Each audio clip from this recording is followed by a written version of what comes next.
Our next conversation is going to mirror what's has been happening in the country for the last couple of weeks. And this is the public rising and saying, you know what, we the people, cognizant of this being our country, unhappy with how the country is going, desirous of a better country, now therefore go to the streets to speak our mind and exercise our sovereign will. And we're seeing what's happening, changes that are taking place in the country. But there's a line. There's a line. And there are cautions.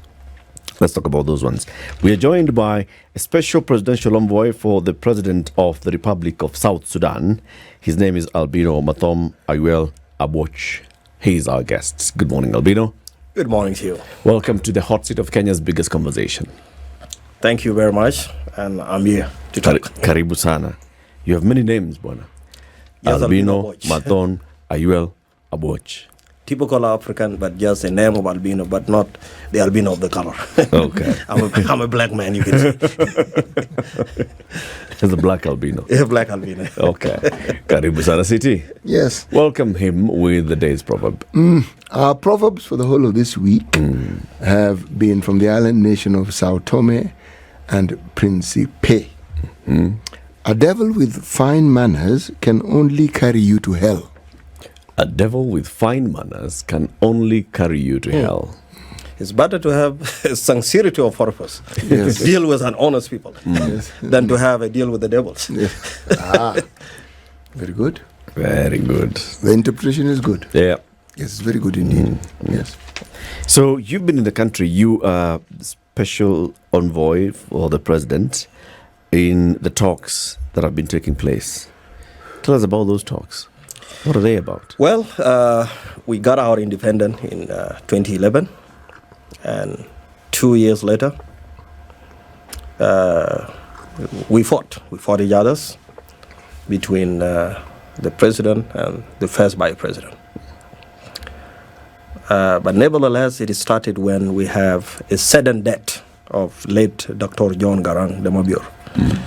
And President Salva took over, and he has to manage the internal affairs, and we have at hand to have an independence, so he have to also manage Omar al-Bashir so that we can have an independent. So there are a lot of things going on internally.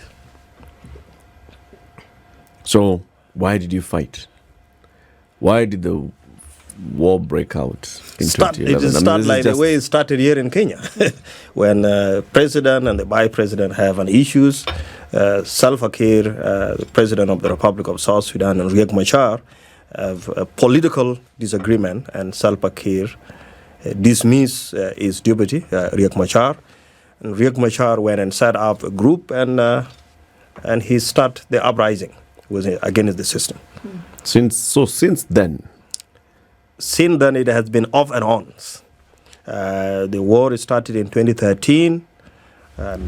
We reached an agreement in 2016 in Addis Ababa, and then another agreement in 2018 in Khartoum. Then we have the roadmap, which is the extension, and we are likely to go for an election or to have another extension by the end of this year. Okay. So we're not looking at a situation whereby the people of South Sudan had an issue with leadership, but we're looking at two factions of leadership that were not agreeing with one another, and that's why we have the current stalemate that we have. Would you agree with that? Absolutely, but in a different way. Okay. And this is where people have to be cautious here. When you start a problem, it never ends. For example, I'll give you an example about Sudan. In 1989, there was an uprising against the elected Prime Minister, Sadiq al-Mahdi. And Sadiq al-Mahdi, some people took an advantage, and the military came in, Omar al-Bashir. And Omar al-Bashir, another uprising in 2019, and it was all out. The military again took over, where the two generals, Mohammed Hamdan and Abdurrahman Burhan disagree, and the country went to a civil war. So there are some issues sometimes. You have here and there, some will take an advantage and utilize it for the benefit of themselves instead of the nations. So the people may have an issue, for example, like we saw in 2019. People have an issue and they come out on the streets and they are protesting and they are demanding change. Yes. But then that process was hijacked, so to speak. Absolutely. Because we ended up now having, the caretaker government, then moving back into a military leadership, and then the military A and military B from wherever they are. Now they're fighting, and the country again is up in smoke. Yes, remember, it is start in a very good will, like simple to what is going on in Kenya. But somehow, somewhere, somebody is taking an advantage to use that for the benefit of himself. So the military came in and they refused to hand over the power. And that is not only in Sudan. It have happened in Egypt in 2011 when the uprising started. Fundamentalists came and hijacked the system. They won the election. Then the military came and took over the leadership, and they refused to hand over the leadership until today. General Sisi. And also in 1991 in Somalia, when Stagberry, the uprising started and the system collapsed until today. And it also, I can go on and on in Yemen. Ali Abdullah Saleh, the uprising against Ali Abdullah Saleh, and the Houthis, which are the allies of the Shia, took over. Also in Syria, when you have the two religions in Syria, it is about religions. So you have the Shia and the Sunni, and 5% of the Alawin, which are actually allies of the Shia. So Sunni are 85%, 15% are Sunni. Then 5% are Alawin. Alawin, they are the minorities. The late president, who is the son, his son now is leading, Hafez al-Assad. So Bashar al-Assad made an allies with the Shia in Lebanon, with Hassan Nasrallah, and he refused to hand over the power to the people. And some individual took an advantage, and Syria has never been the same until today. And I can go on and on and on and on. You make an extremely valid point. When you say people take advantage, are these faceless people? Are they people who are known? Are they people who are in a group and representative of a certain, not necessarily ideology, but a certain interest that they have? Are they people who are within the country? Are they people who are outside the country? When you have an enemy, enemy does not come from far away. If I am your enemy, I must know you.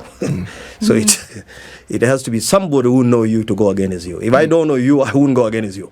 So in the real sense, yes, people within. You know why I asked this question? Because I'm looking at the examples you've given. I'm looking at Syria, and I'm looking the moment it becomes a religious issue, or at least religion is mentioned, then you will find mentions of individuals or countries now saying this country is supporting this particular faction. You mentioned Lebanon. The country of Qatar has been mentioned severally in some of these incidents. Say, these governments in the Middle East are supporting this. America has been mentioned. The Russia Republic has been mentioned. Iran has been mentioned.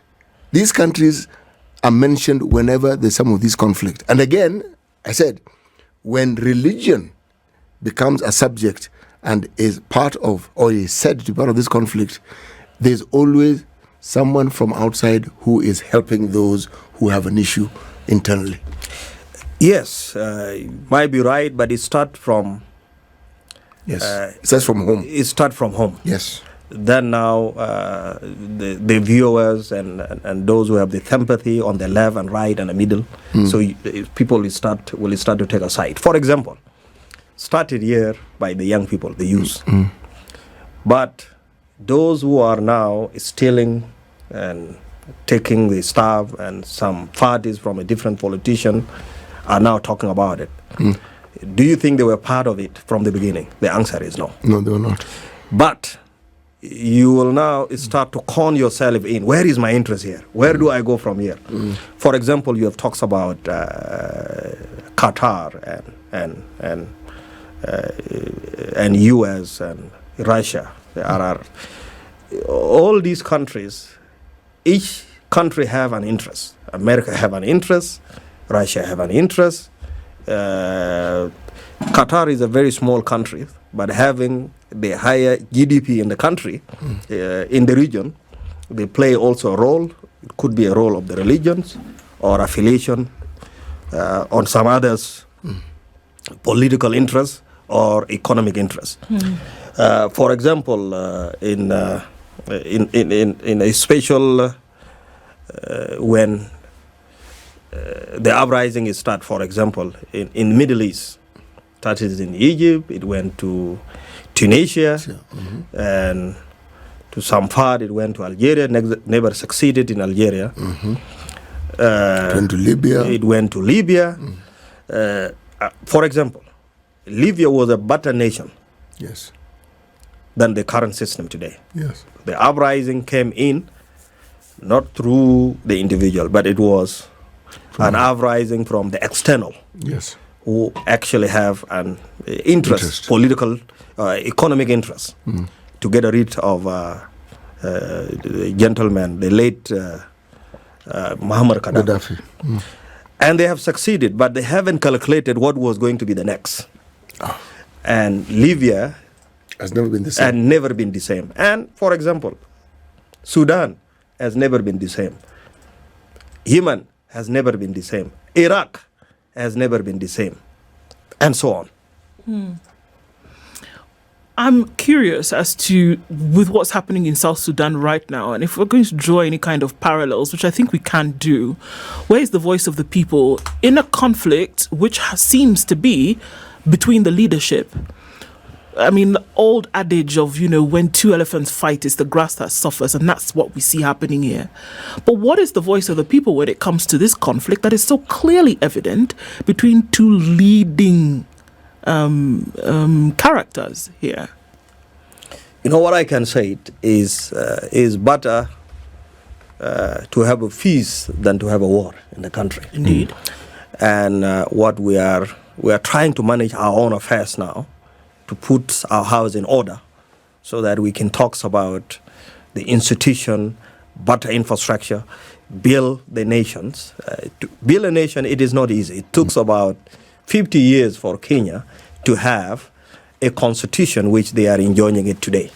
But nevertheless, if that is mismanaged and you use the way of anarchy, it never ends.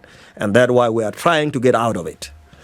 Since 2013 until today. You've been trying to get out of it. Absolutely. Looking at you, Albino, and I don't know how old you are, but clearly I think I can correctly guess that you grew up in a civil war in South Sudan. This thing started early in the 80s in a civil war between the North and the South, seeking independence, got independence. There are generations of people in South Sudan who don't know anything else. They have just seen conflict upon conflict, rays of hope. We are forming our government, conflict. We have reached an agreement. We have some pieces coming, conflict. Back and forth, conflict. Do those people ever sit back and ask themselves, what would we like better? Because all we seem to hear, I guess that's a question that Ndu is asking. What we seem to hear always is the voice of the political leadership. And those are the ones who are in conflict. Are the people in conflict? To answer you, it is not me who grown up in the war. My father grown up in the war. The war started, we got an independence in January 1956, when we were colonized by Angola and Egypt and British and Turkish. And people of South Sudan in 1947, before the independence, have asked for the right of the self-determination. But that was denied. So we are literally pushed backward some of the southern Sudanese were Islamized and Arabized by force. So it wasn't easy. So we grown up in a war. I was born in a war. I'm likely to die even, and conflict will continue to move on. What I want to say, dear, when there is a problem, you don't hear about the voice of the people. You hear about the warlords, those who are fighting. And that's why it is to be a little bit cautious. We love Kenyan. You know, most of Southern Sudanese children are going to school here in Kenya. Similar, some Ugandan come to Kenya. East and Central Africa region, Kenya is a favorite country where your children and you can feel free to live. So do not mess that freedom up, please. Us, for those who know better. But then here's also the other parallel, Albino, that in what is happening in the country right now, it is the citizens who are speaking. And for a long time, yes, there was citizen rising, but they had the leadership of some established political leaders. Even in the push for the second liberation, it was political leaders who had political office who were leading this, academicians who were leading this, people who were joining the civil society. There was some structure of a group of people who were in the lead. Now, we don't have that. Not those in civil society are in control or directly. Not those who are in the political structure and establishment are directly involved.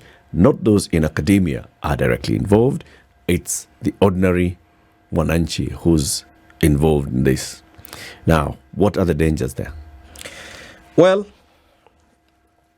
I will talk based on what I know. I can't talk about the Kenyan affairs because I'm not a Kenyan. I'm not qualified. I'm not the right person to talk about it. But I'll talk based on what I know. For such freedom to reach to where it is today, somebody, somehow, somewhere, have to pay the price for it. And it means, Kenyatta came for 18 years, and Moi came for 24 years. Kenyatta was 14. Kenyatta was 14. Yes. I'm sorry, 14 years. But I thought he was a prime minister and then he became a president. Yes, so he put it together. And then you have Moi, and then Kibaki, and then now Uhuru. And now you have Ruto. Yep. So the system have been actually properly set up, and somebody somehow, somewhere have fought for it, for the citizen to join the freedom they are enjoying it today. Nevertheless, the citizen have a right, and I believe President Ruto have done very well to listen to the people. I can give you several countries where even to demonstrate is very difficult.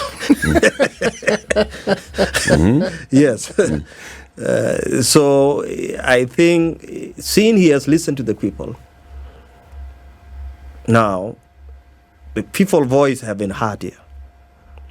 It is up to the people for the young people to be given an opportunity so that they can test also the leadership in the country, how hard it is or how nice it is. Maybe they may say, let us test the soup, and then they will take the entire pot of the soup. And they will be like the others who were there.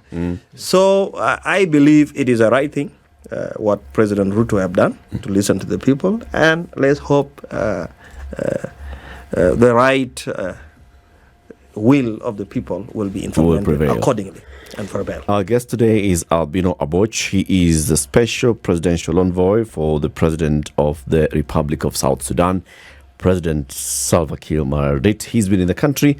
He is part of those who are advising in the negotiations for... No, I'm the head of the government delegation for the peace talk.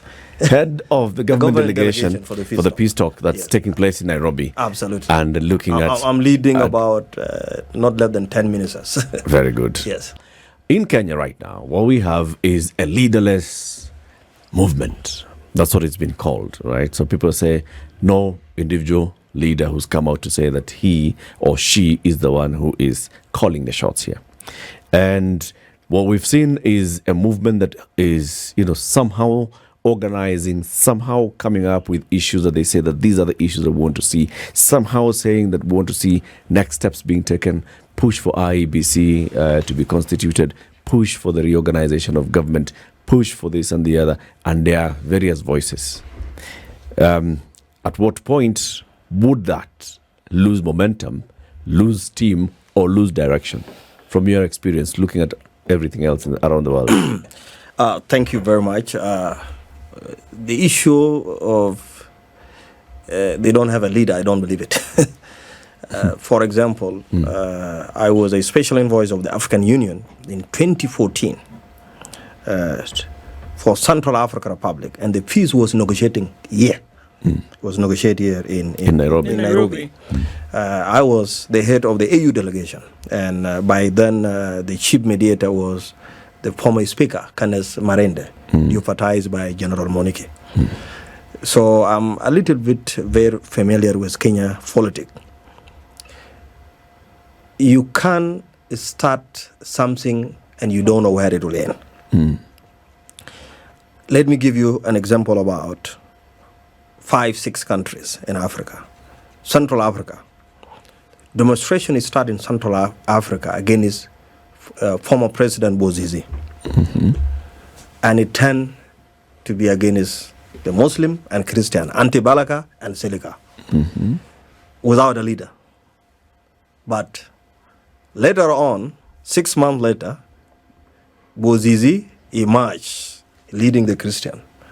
Ditoja emerged leading the Muslim. And that's what has brought the civil war in Central African Republic. My wife is from Mali, from West Africa. Abu Bakr Keita was the president of Mali. And one of the youth made the uprising against Abu Bakr Keita. And they said they don't have a leader, just they are calling for A and B, things you are talking about it. But it ended up, somebody somehow, somewhere was pushing to take over. Assem Quetta, the current president of Mali. And that's what happened in Niger. The head of the presidential guard took over. In Burkina Faso, the head of the military intelligence took over. In Guinea-Conakry, the head of the presidential guard took over. In Gabon, the head of the presidential guard took over. So it starts with an emotional aspect, but it ends with somebody somehow, somewhere was planning for it. So you should not be misled. So essentially what you're doing, if you apply that same logic here, is that even with what is being called a leaderless movement, where there are very, very, very many people in terms of number, that we see manifestation of that come out into the streets of Nairobi, into Mombasa, Kisumu, Eldoret, around the country, and they say, you know what, these are all people who have pain points, and they've come together on those pain points, and they're asking a government to be accountable. What you're saying is that there could be somebody who comes in and takes advantage of the situation and places him or herself at that position of leadership? Yeah, I want you to take a little bit of research on Mali. The Imam Diko, you can write that, claimed to be the leader in Mali, Imam Diko. The current Imam is currently in jail in Mali. The Imam Diko. Diko is in jail. Diko is in jail. Yeah. Okay. The one who was saying he was the leader and all this. Yes. And this gentleman, Assem Quetta, came from the northern Mali, and he took over. And he is now, in the name of the public uprising, all of them, in these 5 countries, none of them have hand over the power to the people. They have stayed on. Absolutely. Albino, how did they When they're coming now to emerge as the leaders of these movements, are they accepted by the people? The people who are out on the streets, because it starts with the people in their masses coming out on the streets and expressing themselves and even coming up with a list of demands, while these guys are in the background. When they come to the foreground, are they prompted by people to come to the foreground? Are they welcomed to come, or do they come and forcefully take over the movement? Start with the people. Okay. Start with the people and demands, similar to what is going on in Kenya. Just go back a little bit. In 1979, the Iran revolution. Start with the people of Iran. Yep. They got rid of the king, Zar Shah. But who took over after that? Ayatollah Khamenei. Until today. It has turned from left to right. So do they come in and then they get accepted by the people? I'm trying to figure out that movement. By then the regime, the system of the regime, which got rid of the other's regime, it became the military system. When there is a military system, you don't demonstrate. And there are some, for example, Ethiopia. Start with the uprising, similar to Kenya. They got rid of, after the death of late Prime Minister Meles Zenawi, somebody came in, the uprising start. Then Abiy Ahmed took over. Then the Tigrais and Oromos and the Amaras in the northern part were not happy. So they went for the government using the same tactics. The people. Yes, the people. But they were crushed. And that's why you can see there is a civil war in Ethiopia. War in Oromo region. War in the Apar region. War in Amara region. War in Tigray region. Don't joke with it, my friend. You know, his rendition of that particular history is actually absolutely accurate. Because there is, when you have fragmentation within communities, for instance, whether you call it the tribal factor or those who are in the north and those who are in the east, or you bring in religion, even if it's the same religion but divisions within it, correctly, there are always people who sit, observe, and know how they can take advantage of it. And as he says, what we've seen over time is when the military take over, they are loath to leave that particular position. Absolutely. The place where they have tried probably is in Nigeria. But what did it cost the Nigerians After before? a long while. Yes, what did it cost the Nigerians before they got there? I'm very close. Somebody said here is from Nigeria. I'm very close to the former president, Goodluck Jonathan. Even I named my son after him, because when I did my wedding, he wasn't. He was there to represent me. Very, very, very close to Goodluck Jonathan. Goodluck Jonathan came from this state called is a Ijo tribe. Yeah. From I forgot the name of the state. It is all right. Continue. It is in the southern southern part. Bayelsa. Yeah, Bayelsa Bayelsa state. State. Came from Bayelsa state. He told me a lot what happened in during the war, civil war, the Biafra war. He said those who were fought during the time of the Biafra war were not there to lead the people. And it have happened with the SPLM, SPLA. Those who were fighting are not now the one who are leading in Sudan, in South Sudan. Those who pushed for the independence of South for the Sudan. independence of South Sudan. Indeed, I can tell you, the Secretary General, who I'm negotiating with now, was the Secretary General of the ruling party. Two former chief of the staff of the army forces. I'm now negotiating with them, not yesterday, today. And they were In the the previous government and leading the government. So I'm talking based on what I know, not based on what I have heard about it. Have we seen something? I mean, obviously, there's a wealth of experience here. And when you look at different conflicts or different uprisings that led to something else, have we seen the counter? That it is actually possible to have a group of people for which there is no one person who is taking the front and saying that they've actually succeeded? Or are we saying that something like this, which is revolutionary in nature, right? What it will do is that we will birth an idea for which there will be somebody who will come and take up that mantle and lead. Are we saying that this state, where you look at things changing in the manner in which they are, is not necessarily that a leader will come forward, but it is setting us off into a period, or setting folks into a period whereby somebody will then come and lead that particular dispensation? Would we see that? Well, again and again, I will not talk about a Kenyan affairs because I'm not a Kenyan, but I'll talk about what I know.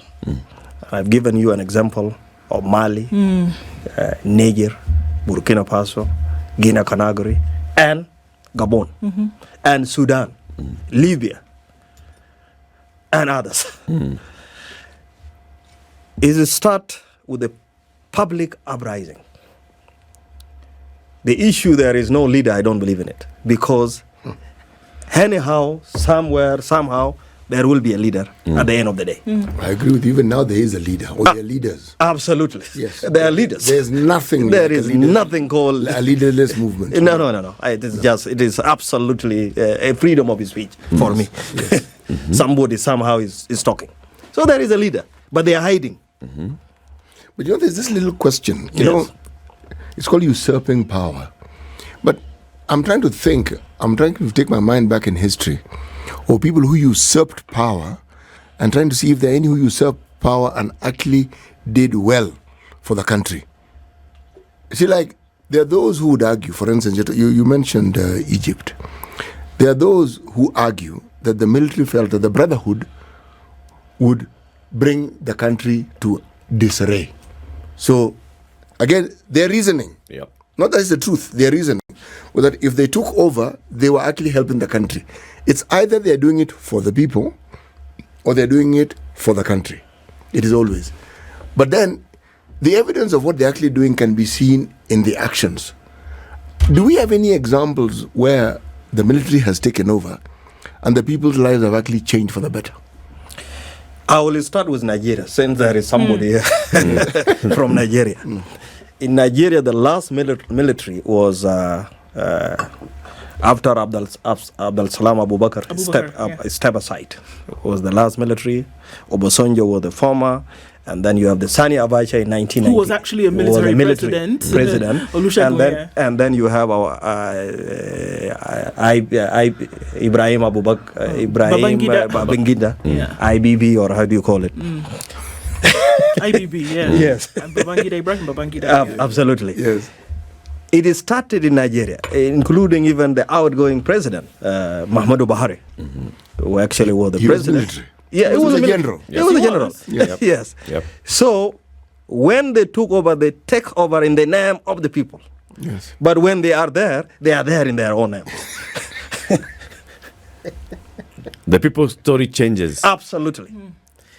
Are there Even in the region here, there are some countries I don't want to talk about it. Yes. Albino, are there instances where the people have actually agitated and their governments have changed? Not necessarily that the governments have been toppled, removed from office, military taken over, but that things have changed in the country. Whether it's a snap election that's been called, an election has happened, or changes that have happened leading to an election, and then an election happens and the government actually now starts responding to the people's demands. Do you have examples from across the globe? Not in Africa, but in Europe, yes. All right. In Europe, you have the last revolution of the military in Spain. And if you go to Biro, the last military dictator, which was overthrew, public uprising, and then in Chile, for example. But I have not seen those are military leaders then being removed. Yes. We're talking about a civilian government. Yes. And then a civilian uprising of people just coming out to say we are not happy. A government responding to that, and peace continues with another civilian government or same civilian government. The answer is no in Africa. And if I don't know, then somebody need to educate me. Okay. Because, for example, you could have given an example in Egypt. But in Egypt, Hosni Mubarak left. Then the Muslim Brotherhood came. Yes. Then the military came and refused and changed the constitution. They stay. Tunisia, Zain al-Abidin bin Ali was overthrown by the public, but there has been a lot of change. Left wing, right wing, and the country. For example, high inflation right now going on in Egypt. I don't know if anybody have seen what is going on in Egypt. It's deserved a little bit. The other side of it could be that, in all those examples that we're giving, there is a government in place that does not seem to listen, to respond to the demands of the people. Okay? And then you'd have examples where, say, even the example that Siti gave us earlier of this country here called Kenya, where in the late 80s, the people are rising up and saying, no, we do not like the system of government the way it is. It's a multi-party system. No, we want change. And the leader of the government then, and those in government, the government listens and says, all right, people are demanding. Let me hear what the people are demanding. Let me cede what the people are asking for. Right?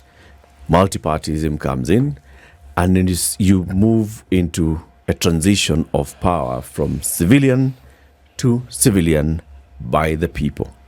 If a government responds to its people, I see then that would answer what the people, the general masses, are asking for, and deny any other person the opportunity to infiltrate, come and take over and ride this thing to their advantage. True or not? It's true, as you have put it, but in the real sense, for example, here in Kenya, I have President Ruto answer the voice of the people. You're Kenyan, you have to tell me. He's responding by and by. He is showing signs of responding. Yes. The example that Eric has given was from the time of President Daniel Arap Moi, where we had a one-party state by law. So he repealed that law. Yes. Multipartyism came in. Now, many things happened that had never happened before, but many sectors within the Kenyan community actually started working together.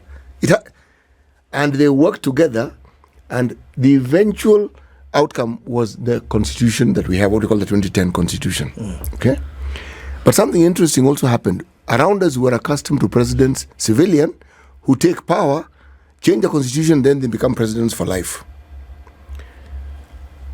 President Moi, they adhered to the limit of a 10-year period. 10 years passed, he left. The next president came in 10 years, left. That was Kibaki. Uhuru came in 10 years, left. So a tradition of adhering to those tenets was set. Now, that we can say was set, but the problem was, here you have a situation where it is clear, if I can put it simply, people who are rich just keep getting richer, and those who are poor are getting poorer. And services that are supposed to come to them do not come to them. Now, you mentioned the current president, the current situation that he's in.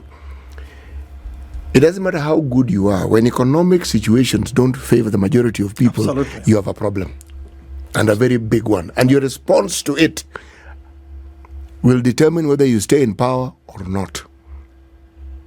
Now, the uprising has to do with people saying we are tired of being taxed when we are not certain where the tax we're already paying, where it goes to. Simple. And a raft of conditions are set. What we now see with the president saying, okay, all cabinet out, that is a step, what you call a step in the right direction. Okay? That sounds very good, and I wish and I hope President Ruto must and ought and should listen to the people of Kenya, because he was elected by the people. He must listen to the people, and at the end of the day, he's a citizen of this nation. So I don't know what he's up to after. Whatever in the cabinet. Yes. But I will give an example a little bit to one of the country in West Africa, Ivory Coast. where a similar and similarity have to do with Kenya, and people went on the street, they demonstrate, and Gabo, or what is his name? Babo. Gababo. The Babo of the president of French went against him. He was overthrown, and at the end he was sent to the ICC. And Hassan Ouattara took over in the name of the people. He was going to change their life in the name of the people, and he will be there for only one term, and he will leave the chance to the other generation. Hassan Ouattara have never left power until today, and he ain't up of changing the constitutions.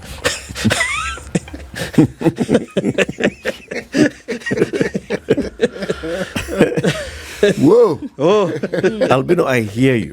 And I'm hearing the things that you're saying. Caution on the citizens who are genuinely pushing for change. That as much as you're genuinely pushing for change, also have your rear view mirrors very, very much working. Because somebody could come and take over this genuine push for change and take it to their advantage. Absolutely. And you will end up being the loser. So you've got to have your clear focus as you're looking ahead at what you sure what you want, but also watch out. absolutely. Then the other caution that you have not said but you're implying is on those in government. That watch out.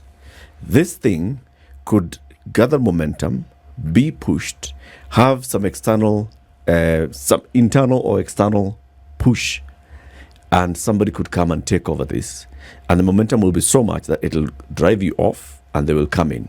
In the end, everybody is the loser, apart from the person who takes Let over. me say that very openly. All right, say I it. have been trying to be a Diplomatic. little bit... Yes. Okay. I'll give you an example about Sudan, not South Sudan, Sudan. When the uprising started with Sadiq al-Mahdi in 1989, and fundamentalists came over, those of Hassan al-Turabi, are the one who have brought Umar al-Bashir to power, Dr. Hassan Abdullah Turabi. Now, Sadiq al-Mahdi and others opposition went behind the scene to work against the fundamentalists. It took 30 years.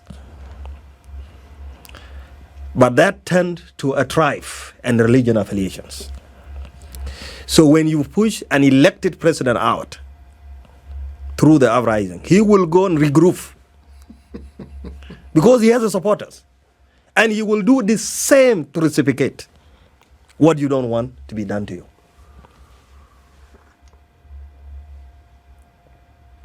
Okay. Okay. That's the example of South Sudan. Of Sudan. It is very, very true. And what you say, Yeah. not only does it ring true, but it is caution at the right time and at the right moment. Because some of these things may seem simple, Yep. but they are far more complex, and the outcomes, because what you set in motion, what has been set in motion, one may not actually see where it will go to. The thing about the uprising that we see, which is unique, the going into the street has not stopped even when you find people not in the street physically. Yep. Going to the street is symbolic of what it is that many of these young people thought and wanted to see. And the traditional mode of communication with such things, which ended up in people protesting, they have surpassed it. They protest online. They communicate online. They gather online. And the whole of this week, there have been no protests. We had interns protesting. They said they were considerate. They decided not to protest, but they will be back again. I'm simply saying that even as you raise these questions, and you must, and they are important, we are looking at how this is trending. There are individuals who've been in politics who have spoken out, and some of them have been censured almost immediately by the protesters. So your caution may actually find a ready ear in this country, where people are saying, let us be vigilant, let not this thing be taken over. Yep. Yes. This has got to remain a people's agenda. And the agenda has got to be for the betterment of the country, not for people to take over power. Or it's not about the power, it's about service by their government. Albino, those examples and all the experience that you've given us, thank you very much for visiting us today. I appreciate it. Thank you. We'll invite you now so you can come and tell us about the peace talks and what's going on. Surely. This is the Situation Room, the only way to start your day.